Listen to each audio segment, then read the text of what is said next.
Many of us think of happiness as a product, as a result, that if something good happens to you, you become happy. I'll eat a piece of chocolate, it'll make me feel better. I'll be successful at a project, at work, I'll make some money, that'll make me happy. When you think about it that way, happiness becomes something that you don't really control. Something else is going to cause you to be happy. And sometimes that something else is not up to you. Because if you, let's say, ask for a raise and your boss doesn't give it to you, then he's in control of your happiness. You're not going to be happy that way. Essentially, it turns us into a product or a result or even a victim of circumstances. What I would like to introduce you to is that you actually have the power to generate, initiate, and create happiness in your life. It's not just because good things are happening. One of the great sages said that people say, if good things happen to me, I would be happy. No, he said, if you'd be happy, good things will happen to you. We have the power we have the power to control destiny. We have the power to actually draw energy into our lives. And positive energy that you generate brings positive energy. And even a smile has that power. They tell the story of the farm boy who lived his whole life in a rural town and never went to the big city. And frankly, he never saw a mirror in his life. Mirrors. I know we take for granted mirrors. But one day, he's going on a trip with his father. They come to the city. They come into someone's house who invited them. He comes in, and besides the opulence and the expansiveness, he sees mirrors. The first mirror he sees in the front hall, he looks at the mirror, and to his chagrin, because he's so disturbed by this mirror, he sees a child in the mirror looking at him, frowning at him with this almost sour look. And he comes running to his father. He says, "The little boy is making funny faces at me. He's making me feel bad. He's making me bad faces." And the owner of the home realized, and he says to him, "Let me tell you a little secret. If you smile at him, he'll smile back." This story actually captures a very fundamental message. We tell the story in the context of the Tzemach Tzedek. He was the third Chabad Rebbe. His name was Rabbi Nachum Mendel, the grandson of the famous Alter Rebbe, Rab Shneir Zalman of Liadi, the author of the Tanya, one of the greatest mystics and sages of our time. When I say our time, I mean the last few centuries. So this was Saturday night. Saturday night, the last night of the Alter Rebbe's life. The year in Hebrew was Tov Kuf Ayin Gimel. That's 5573. Corresponding to 1812. Yes, the Franco-Russian War was taking place, and as a result of that, he passed away before his time, escaping France, Napoleon.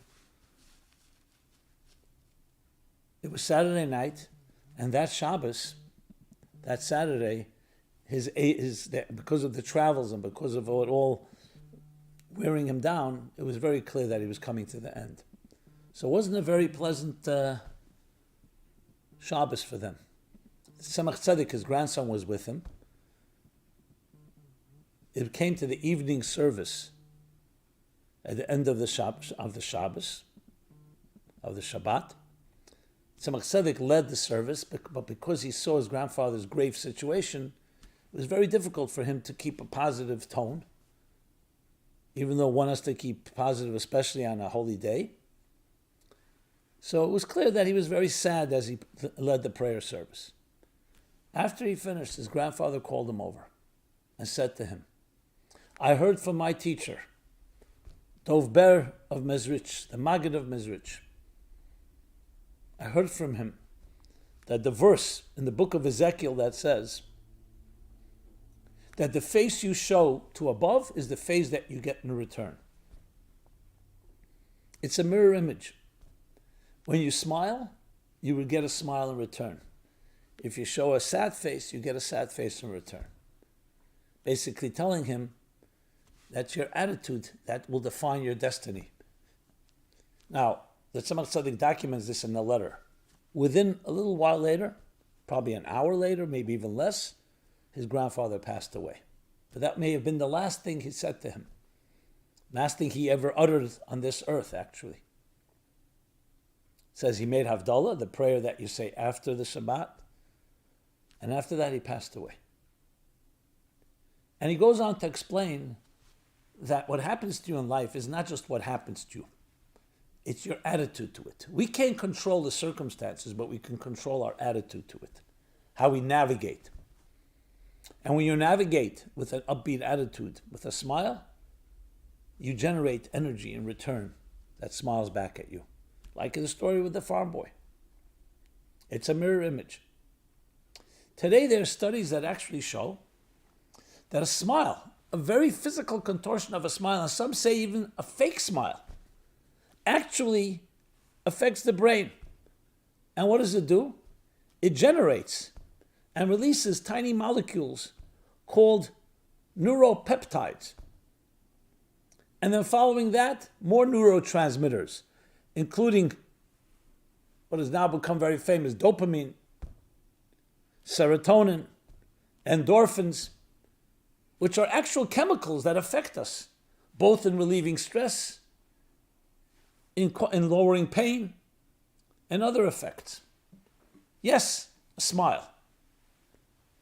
Now you think a smile is a result of your feelings within, and it is. But it also works the other way around. Action, reaction, cause and effect. Our attitudes generate something. And especially today when you're familiar with physics, quantum mechanic theory posits that the observer affects the reality.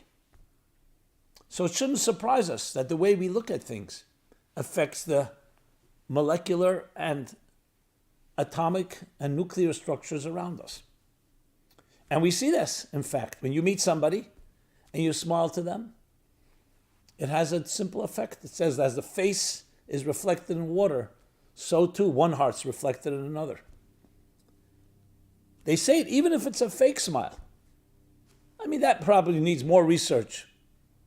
But it tells you something. It tells us the relationship between our attitudes and our very beings. Now, I'm not suggesting fake smiles. I'm suggesting an attitude that even if something negative may happen, you have the control to generate something positive. And as such, that positivity will also enter into your life and to all those around you. Yes, that's the secret behind the smile.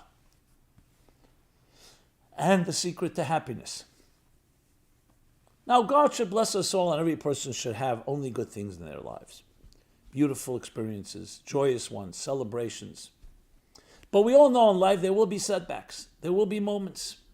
There'll sometimes be even losses, real sadness, suffering, pain, death, other transitions. That is what happens. The question is what you do about it. A good swimmer knows how to navigate. So even when there's a down, even when there's a setback, there's ways to use that as well toward positive ends. This again comes down to your attitude. So when people are asked the question, how can I be told, be happy? I'm not happy. I'm not in the mood.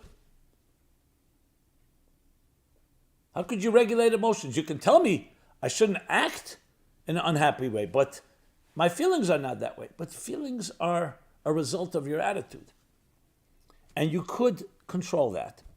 And that's why you have times, for example, this month is the Hebrew month of Adar. It's a month of joy.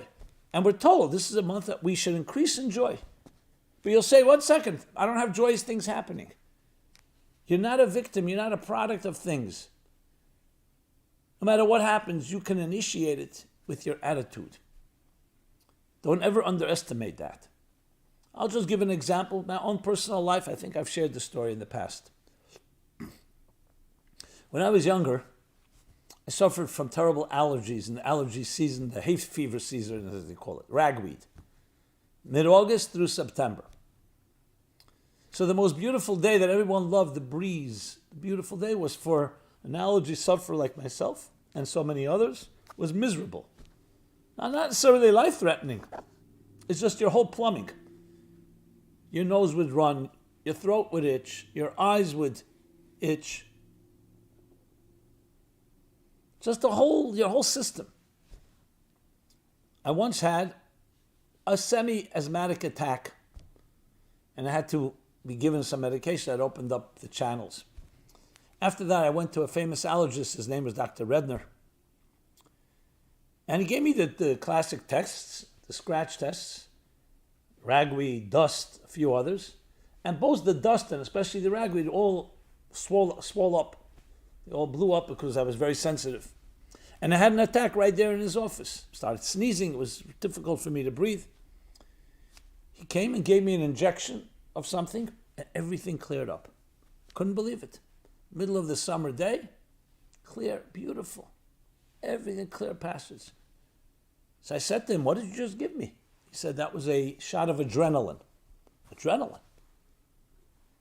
I said, "So what do we need all these interventions? Just give me adrenaline, and every time I have a allergic reaction, I'll take adrenaline." He says, "No, that's dangerous. You'll build up immunity, you'll need more, and that's adrenaline is not something you want to inject yourself with." So I asked him, "Is that the adrenaline that we're familiar with, that is generated when we are excited and anticipating something? Call it adrenaline?" He says, "Yes." So I asked him a question. I said, "I have to ask you, doctor, something. For some reason, Sundays, I don't feel I really suffer from the allergies that much, which is odd. Allergies are allergies. If the pollen count is high, it doesn't matter if it's Sunday or Monday. Is it possible that is due to adrenaline? Because I used to thought, because Sunday was my hardest day of work. That was the day where all the pressure was on. As some of you may know, my job for many years was to remember and retain verbatim 6, 7 hours, 5 hours of talks of my great mentor, the Rebbe. And then Sunday was the difficult work of recreating it, writing it down, annotating it. So I was very, very immersed in it. So I always used to think I probably don't have allergies. I do have the allergies, but I'm just not noticing it. When you're so distracted, you're so immersed. I didn't notice my nose is running. But is it possible, I said to him, that when the adrenaline, the pressure is on, the adrenaline is flowing, just like the injection you gave me, that would control or subdue somewhat my allergies? And he said, "Absolutely. No question." He says, "Did you ever see an opera singer, a concert pianist, an actor in a play? They're on stage for hours, and you never see them sneeze, you never see them yawn." Now, sneezing is a physical reaction, because when your adrenaline is flowing, it says you have like a superhuman control over your entire being. That's why if you set your mind to wake up 6 o'clock in the morning, even without an alarm clock, you wake up on the dot. You know, when we're really excited and looking forward to something. Because that's what adrenaline does. So long before I read about the smile and the neurotransmitters and chemicals that it generates, there we had it. I had it right there. Adrenaline, when a person is really driven by something and is not bored, which is the opposite, that alone gives you a whole new level of enthusiasm and energy and power, and it even can control negative things like allergic reactions. So don't underestimate the behavioral power of happiness and joy. You'll say, "But one second, I'm not in the mood. How could I just smile, a fake smile? I'm just going to fake it?" No, it's doing things that make you happy. One of the things is helping other people.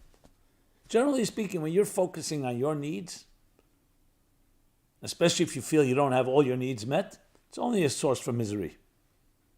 But if you're focusing on helping others and you see the smile you bring to their faces and the satisfaction, that brings happiness to a person. So there are behavioral things. In addition, your attitude. In the laws of charity, it says we should be charitable.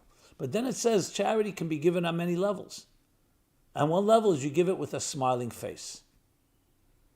with a pleasant attitude. You know, you can give charity and be neutral. You can give charity even with a sour face. It's still a mitzvah. It's still a good deed. But when you give it with a smiling face, so not only does it reflect, and the other person feels better because you're not just throwing them some charity, you're also giving them a smile. Smiles have power. And a smile is an indicator of the deeper joy that lies inherently within us. Which brings me to another point. Joy is not an acquired element. We're born natural, happy people. Look at children. I mean, there are extenuating circumstances, there are circumstances, especially if due to superimposed elements that a mother, pregnancy or other things that may abuse herself, or serious issues and trauma that may affect the child, but generally speaking, a healthy child is a happy child. Look how children are happy. Yes, they can cry for a moment, but they naturally have an exuberance, a joy. Why? Because happiness is a result of not being conscious about yourself. It's seamless. You feel like you belong. As soon as you feel like you don't belong, whether it's due to someone criticizing you, hurting you, traumatizing you, abusing you, or you feel like a disappointment or criticizing, things that are invalidating the spirit, like a flower. It spreads and blossoms when you water it. If you ignore it, it shrivels. Same thing with the human spirit. But the natural state is joy. So the question is, how do we access the natural state? Not how we create it. I was talking about even creating it. So that makes total sense, that when you smile, what you're doing is not superimposing, you're not imposing some outside force. You're actually activating the natural joy within your soul. And that's why, hence, it releases all those chemicals that cause you to be even more joyous. But I would even argue that even if you were to say that you're really in a state, a despondent state, the chemicals are still released, so smile has that power. Now we know a smile is not just putting your face like that. A smile means an actual, genuine smile. I mentioned before even a fake smile. But a fake smile doesn't mean to be disingenuous. We're not talking about being duplicitous. It means you may not be in the mood of it, but you smile anyway. You see something nicely happen, even though if you would be totally consumed with your own misery, you wouldn't smile. You smile. You make someone else happy. And that smile then breaks through the barriers and allows your natural joy to emerge. It's a beautiful way of looking at things. We're not neutral. We're actually happy people. And happiness, true happiness. I'm not talking about that short-term instant gratification that usually actually is not really happy, just it's a sugar high. And it numbs you and makes you feel good for a moment. But then you'll need more. Try it out whenever you drink a sugar drink. I'm talking about a happiness as a state of contentment, of an inner state of joy. Additionally, happiness is not just a verb, an action, it's a state of being. You're in a happy state. Sometimes it expresses itself in an outright celebration, and sometimes not. And you have control over this if you allow yourself to go there. The problem is when people are bitter or sour or down on themselves, they become their own worst enemy. And sometimes you have to say to someone, why don't you just smile? Don't take yourself so seriously. Lighten up. But I'm not in the mood. I'm not, who are you to tell me? It's a good piece of advice. We all need to hear it. Sometimes we have to tell it to ourselves. It lightens things up and it generates a lot of tremendous power, both above and below, like in the story I shared before. The face you show is the face that you get. The smile you give is the smile that you get in return. Now, you could say, 1 second, there are people I smile to, and they just become even more infuriated, and they're more angry. Why are you smiling to me? I've heard that. What do you think this is? Serious situation. Why are you smiling? So, most cases, it's best not to respond. The response is, I enjoy seeing you. What is there to enjoy? I remember once I was on a line going in an airport. So we're on a line. It was a long line of security. There's one woman who seemed to be basically making everybody miserable. You cut me off, and this one, this. She had complaints all throughout. It was a Friday morning, late morning. And she ended up being right in front of me. Well, actually, right behind me. But then she started, she needs to go first. She has a rush. A plane is coming. So fine, I said, so go ahead of me. That was not good enough either. Someone else had cut her off, and she started giving me these dirty looks. I did nothing. On the contrary, and I just smiled to her. I said, what are you smiling at? I remember she said to me, I said, I enjoy seeing you. You don't even know me. What do you mean you enjoy seeing me? I said, you're a beautiful soul. You must be rushing somewhere important. She looked Jewish to me, actually. So I said to me, maybe it's for Shabbos. She says, yes, I am actually going somewhere to Shabbos. And I said, so I'm smiling. God put you on this earth. A soul, if God put you here, it means he's happy with you. Completely disarmed. She had no idea what to say to me. By the time we got to the gate, and she was a gate right near mine, she thanked me. She said, everybody else was obviously annoyed by me, and for good reason. And you smiled, and your smile affected me. So have a good Shabbos, and have a good trip. I haven't seen her ever, but that was what happened. Now, does it always work? I'm sure not. But look at children when they smile to you. It could pretty much melt a stone.